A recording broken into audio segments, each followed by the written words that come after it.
We start tonight with the growing fears among doctors of a second peak of coronavirus infections as the lockdown restrictions are eased in England. We've been speaking to staff at one of the hospitals worst affected by the pandemic in the UK. It's the Royal London in East London, which serves the densely populated area of Tower Hamlets. Hundreds of people have died there, with people from ethnic minority backgrounds particularly affected. Medical staff say a rise in cases is now inevitable as more people have contact with each other. And they've also spoken of the mental and physical burden of the past few months. Well, the latest figures for the UK are that 134 deaths were recorded in the last 24-hour period, but there were none reported in Northern Ireland. And that brings the total number of deaths across the UK to 37,048. My colleague Clive Myrie has spent a week at the Royal London Hospital, and this is the first of his extended reports. It's in times of crisis we find out who we really are. I've felt broken on many occasions, and I think a lot of my colleagues have. When souls are laid bare. In this time of coronavirus, one hospital and one community reflect on these troubled times, coming up for air to reveal their souls to us.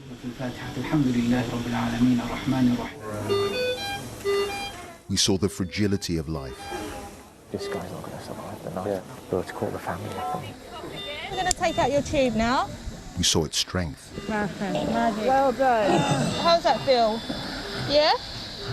And all the while, one fear looms, another peak of infections to rival the first.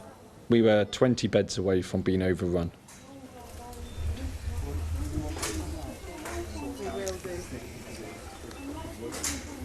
Don't be fooled by the gentle pace. Time is twisted here. On the Royal London Hospital's coronavirus wards, while many patients inhabit ventilated worlds of slow-motion dreams and hallucinations, the doctors and nurses charged with bringing them back to life inhabit the real world, where time moves too quickly, as this cruel disease eats away at human lungs with frightening speed.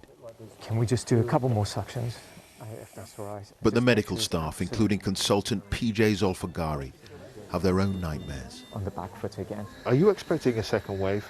Yes, I mean, I have to say yes, because I think once the lockdown is relaxed, people, of course, are going to have more contact with each other. So that's the way this is going to spread. But if the lockdown completely disappears, then I suspect that the cases will just rapidly rise again. You know, we've learned a lot during this last few weeks or last couple of months. Not perfect, but, you know, I think we're better placed for it now.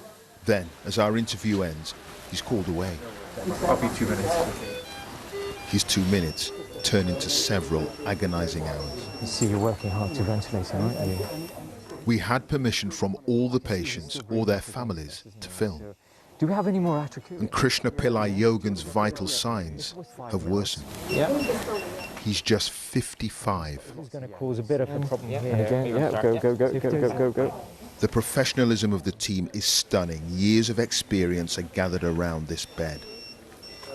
As the duality of time, the drifting, oblivious patient, and the rush to save his life merge into a tableau for our times. Yeah. Okay, this doesn't look good. How concerned are you? I'm extremely concerned about this chap, especially at this late stage as well, that he's developed further complications. So, there's a final roll of the dice. So you guys lift him up, I'll push the pillows down, yeah? Ready? Go. This is a last resort. Maybe by turning him onto his front, they can force air into his lungs, oxygen into his body. It's all they can do. Hang on, there you go. Yeah, okay, ready, steady, go. His lungs are just getting worse and more inflamed again. And you've been preparing to talk to his family? Yes, that's right. Onto his back. So just to let you know, have you called the family yet? Sister Becky Smith, a presence on the COVID ward for absent relatives. Okay. Their eyes and ears. Lovely. Thanks, Gavin. potentially we'll make a decision about whether it's appropriate to continue with what we're doing at the moment or whether we should give him a bit of dignity. Imagine this stress for the team multiplied every day for weeks. Now you understand what the peak of the pandemic was like. You all right? Face is all marked. Well, you've just come off shift. Sister Carleen Kelly bore witness to those dark days. I've felt broken on many occasions, and I think a lot of my colleagues have. It consumes you. It's what you think about when you go to bed. It's what you wake up. You're preparing for your next shift.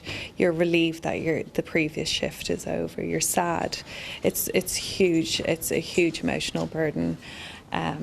It's a time of our lives that we'll never ever forget. No, my friend's in my pocket. The peak almost broke minds, and according to consultant Nick Bunker, almost broke the Royal London. In normal times, we manage about 44 patients. At the peak, we were managing just shy of 90 patients. And that Almost double. almost double. We were 20 beds away from being overrun. We were keeping people alive. That's what our goal of care was. Keep as many people alive for as long as we can until we can get back to being able to deliver the quality of care that we always aspire to deliver. Sometimes it's hard to find light in the darkness. But you're about to witness what medicine can do. I'm going to take out your tube now. This is one of the defining moments in an intensive care unit. Give me a big cough, big cough. That's it. When a patient's ventilator tube is removed. It's a procedure full of expectation and dread. And we'll pull out the tube as we do that, okay? Will it work? Nice big cough again. He's grimacing as the tube inches up his throat. And finally leaves his chest. Everything's okay. You're at the Royal London Hospital.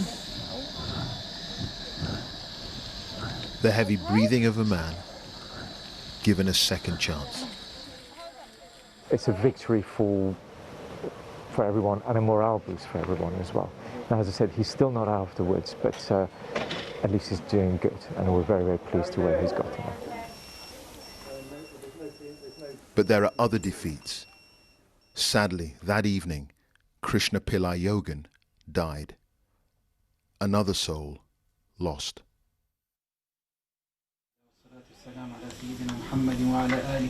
On tomorrow night's program,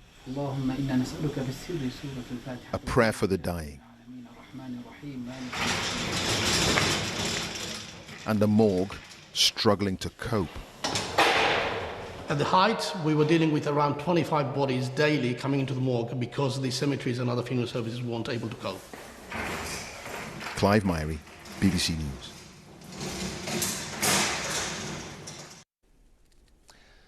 Very powerful account there of the physical and emotional burden being carried by the staff of the Royal London Hospital. That was Clive Myrie reporting, with producer Sam Peranti and cameraman Davy McElveen.